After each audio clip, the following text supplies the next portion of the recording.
Μεγάλο μέρος των ανθρώπων που ζουν στο δυτικό κόσμο, προς χάριν ενός περίεργου μοντερνισμού, έχουν απομακρυνθεί από συνήθειες και παραδόσεις που στο παρελθόν πραγματικά μας βοήθησαν πάρα πολύ στο προχώρημα της ζωής μας.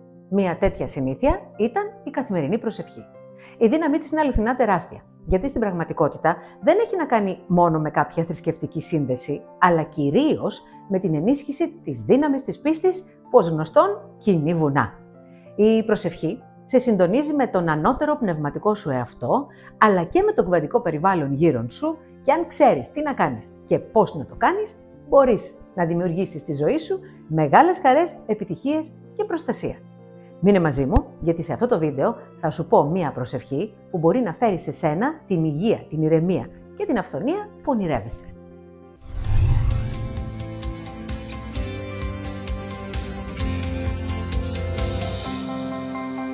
Φίλες και φίλοι, καλώς ήλθατε και πάλι στο κανάλι μου. Είμαι η Μέρη Μάρκου, ενεργειακή θεραπεύτρια και δασκάλα της μεθόδου Κοσμοενεργειακή Θεραπευτική, που ανήκει στις άειλες τεχνολογίες και στον τομέα της συμπληρωματικής ιατρικής.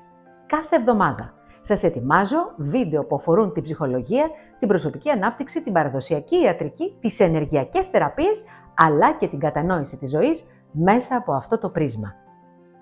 Είμαι σίγουρη ότι δύο ειδών άνθρωποι με βλέπουν αυτή τη στιγμή.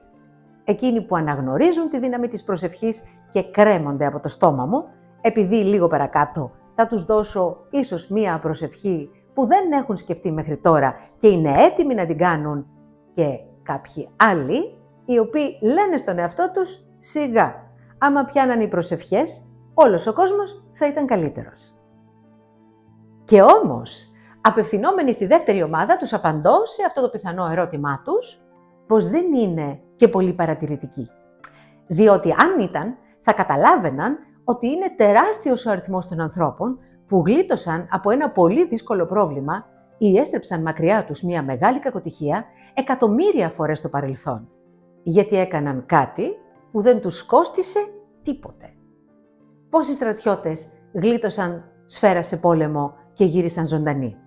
Πόσοι άνθρωποι κατάφεραν σε ένα χειρουργείο να βγουν νικητές, ενώ όλες οι πιθανότητες ήταν εναντίον τους? Πόσοι θεραπεύτηκαν από βαρύτατες ασθένειες και σήμερα απολαμβάνουν τη ζωή τους? Πόσοι ζούσαν στην άγρια φτώχεια και κατάφεραν με ένα τυχαίο δίθεν γεγονός να ξεφύγουν από αυτή?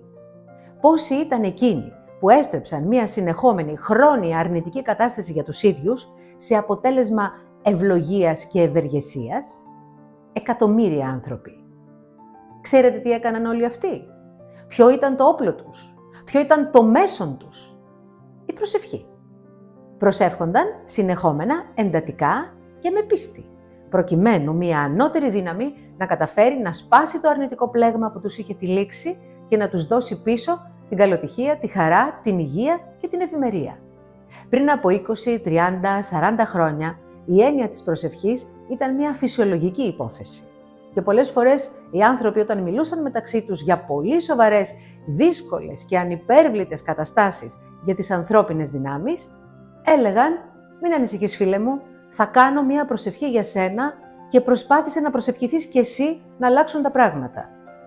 Σήμερα, ειδικώς οι νεοχριστιανοί έχουν δαιμονοποιήσει ή ακόμη και αποκαθιλώσει το Θεό τους, με αποτέλεσμα να αισθάνονται πολύ μόνοι τους σε μεγάλα και δύσκολα γεγονότα της ζωής και να έχουν αυξηθεί η κατάθλιψη, οι φοβίες, αλλά ακόμη και ένα σωρό αυτοάνωσες ασθένειες, καθώς ενώ έρχονται συνεχώς αντιμέτωποι με μεγάλα ζητήματα, δεν εννοούν να χρησιμοποιήσουν απλές και εντελώς δωρεάν πρακτικές για να βγουν από εκεί.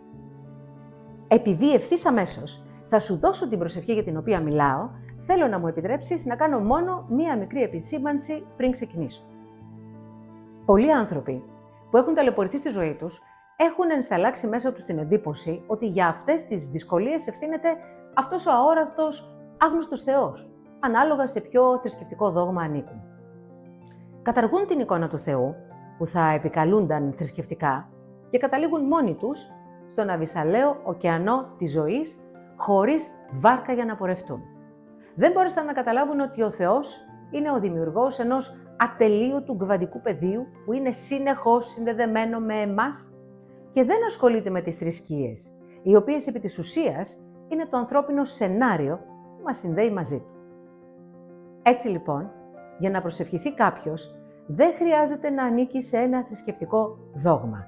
Φτάνει να κατανοεί πως ο αιθέρας γύρω μας περιμένει από εμάς να του ζητήσουμε τι χρειαζόμαστε για να το υλοποιήσει στις ζωές μας. Και επειδή τέλος πάντων ο Θεός, όπως και να το κάνουμε, είναι κβαντική υπόθεση, δεν θα επεκταθώ άλλο.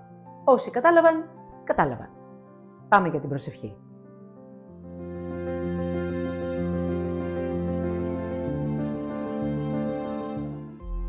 Το σύμπαν είναι το βασίλειο όλων των πιθανοτήτων. Είναι η απόλυτη έκφραση του Θείου, του ενός και μοναδικού πρωταρχικού δημιουργού. Από αυτή τη στιγμή και στο εξής, απελευθερώνω τις αμφιβολίες μου, τους φόβους μου, τις ανησυχίες μου και τον πόνο μου. Στέκομαι στο κέντρο του σύμπαντος, όπως με θέλει ο δημιουργός μου, ως θεϊκή παρουσία και γεμάτος θεότητα. Είμαι απαλλαγμένος από οποιαδήποτε σκέψη ή συναίσθημα που με έχει παγιδεύσει σε περιοριστικές πεποιθήσεις και αμφιβολίες για τη θεϊκή, υπερφυσική σοφία και την κατανόηση ότι όλα όσα επιθυμώ, όλα όσα ονειρεύομαι, μπορώ να τα εκδηλώνω. Είμαι βαθιά ευγνώμων που ό,τι επιθυμεί η καρδιά μου έχει ήδη εκπληρωθεί και ότι τα θαύματα γεμίζουν βαθιά τη ζωή μου και την πραγματικότητά μου. Η ζωή μου ομορφαίνει κάθε μέρα με μεγάλα θαύματα προστασίας του εαυτού μου σε όλα τα επίπεδα που είναι διαχρονικά και ατελείωτα. Σας ευχαριστώ για τα δυνατά θαύματα που τώρα λαμβάνω και ζω. Είμαι εξαιρετικά ευγνώμων. Παραμένω ανοιχτός στην αγάπη, την αυθονία, την ευημερία, τη θεραπεία και την ευτυχία. Γυρίστε πίσω το βίντεο όσες φορές χρειαστεί και γράψτε αυτή την προσευχή. Είναι απαραίτητο να τη λέτε εσείς οι ίδιοι και όχι να βάζετε το βίντεο να την ακούτε από εμένα. Κάντε μία φορά την ημέρα την προσευχή αυτή, όποτε έχετε χρόνο. Είναι αλήθεια πως η καλύτερη στιγμή είναι πριν πέσετε για ύπνο. Αρκεί να είναι το τελευταίο πράγμα της ημέρας πριν σας πάρει ο Μορφέας στην αγκαλιά του. Προσπαθήστε το μυαλό σας να είναι συγκεντρωμένο όσο είναι περισσότερο δυνατόν. Και αν μπορείτε, επαναλαμβάνετε αυτή την προσευχή κάθε φορά που την κάνετε για 3 φορές. Αυτό είναι όλο και όλο. Συνεχίστε αυτή τη διαδικασία για 30 μέρες. Είμαι σίγουρη ότι οι πολύ σοβαρές αλλαγές προς το καλύτερο θα έχουν συμβεί από την πρώτη κιόλας εβδομάδα σε όλους εκείνους τους ανθρώπους που θα ακολουθήσουν αυτή την τακτική. Όσοι έχετε την υπομονή να το κάνετε συνεχόμενα, μετά από 1 μήνα αν θέλετε, αφήστε μας ένα σχόλιο σε αυτό το βίντεο και πείτε μας τι όμορφο συνέβη στη ζωή σας. Αυτή η προσευχή είναι σφαιρική. Ασφαλώς, όπως αντιλαμβάνεστε, μπορείτε να φτιάξετε και άλλες δικές σας προσευχές ξεχωριστά για τα ζητήματα που σας απασχολούν κάθε τόσο και να τις λέτε με τον ίδιο τρόπο για 1 μήνα. Αγαπημένοι μου, σε αυτό το σημείο ολοκληρώσαμε και μην ξεχάσετε να κάνετε τα γνωστά. Like, εγγραφή όσοι δεν το έχετε κάνει ακόμη και να βεβαιωθείτε πως έχετε πατήσει το καμπανάκι των ειδοποιήσεων για να σας έρχεται υπενθύμηση ότι ανεβάσαμε καινούριο βίντεο. Αφήστε μας το σχόλιο σας, γιατί γνωρίζετε πως μας αρέσει η επικοινωνία μαζί σας και πάντα απαντώ προσωπικά στα μηνύματά σας. Μέχρι την επόμενη φορά να προσέχετε τον εαυτό σας, γιατί είναι ό,τι πολυτιμότερο έχετε.